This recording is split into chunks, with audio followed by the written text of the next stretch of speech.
He's a researcher, a senior researcher with the Quilliam Foundation, a counter-extremism think tank here in London, who also, as a teenager, became a radical activist and, as an undergraduate, briefly took part in the Jihad against communist forces in Afghanistan. So why?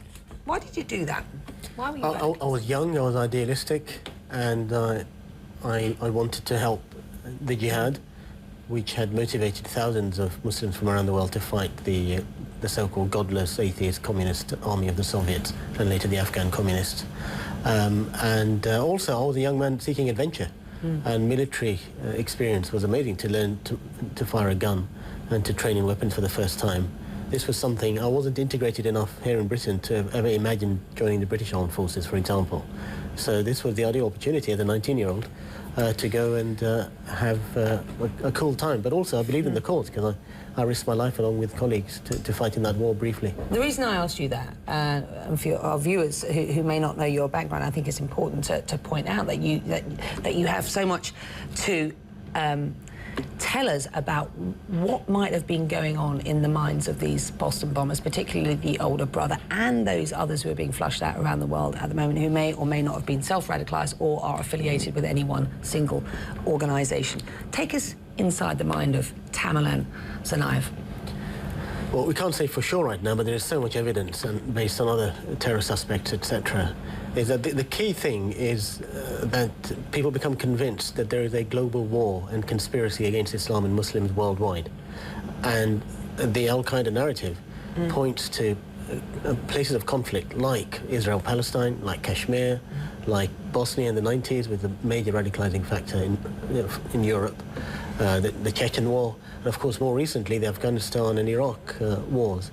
And people selectively pick out these wars and say, look, it's Muslims who are targeted everywhere. They forget the fact that there have been terrible wars in Sri Lanka, in Congo, many other parts of the world. So, you know, there are Jews, Christians, Hindus, Sikhs. People suffer everywhere. There is terrible violence everywhere. But Al-Qaeda say it's all the fault of the West and the non-Muslims, including America, Russia, and everybody else. And it's your duty as a young Muslim man to take up the jihad, take up arms and fight. How influential is a site like Inspire? Regrettably, for people who sympathise with Al-Qaeda, and of course there have been thousands, perhaps millions of Muslims affected by that kind of rhetoric. Don't forget, Osama bin Laden was a hero of the Afghan jihad against the Soviets, and he lived in Sudan and other countries, went around the Arab world raising funds for his jihad against the Russians. He was a hero, and he was very charismatic. And so he had thousands of millions of sympathisers around the world. I used to admire him when I was much younger, and many people still do. So those who have bought into that ideology of hatred and of perpetual war and conflict, who don't want to live in peace with others, they will read Inspire. It is the official mouthpiece in English. In the past, Al-Qaeda had most of its material in Arabic, of course. But Anwar Awlaki, who was in London for a while, you know, I met him twice here in London. He set up the Inspire magazine because he was a fluent, charismatic preacher in Arabic and English. Should a site like that be shut down? There's a big debate about freedom of speech here, of course, isn't there? But a site like that, US authorities at least must be looking at and saying, you know, we want to get rid of this. We don't even want to give people access to a site like this. When you look at that as a reformed man who is a part-time imam now, fighting against sort of fundamental thought, as it were, do you want to see that sort of site available to young men around the world? Quite simply, no. I don't know how easy it is to get hold of that magazine, but clearly those who want to will find it, just like they find porn or anything else like that. Would you say shut it down, authorities? Well, it's probably illegal because it inspires or incites hatred and violence and terrorism, so it breaks the laws in most countries. So it is actually illegal in most countries. But in this day and age, it's very difficult to actually shut everything down because it just pops up somewhere else.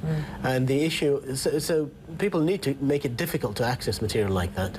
But at the same time, the ideas need to be challenged openly.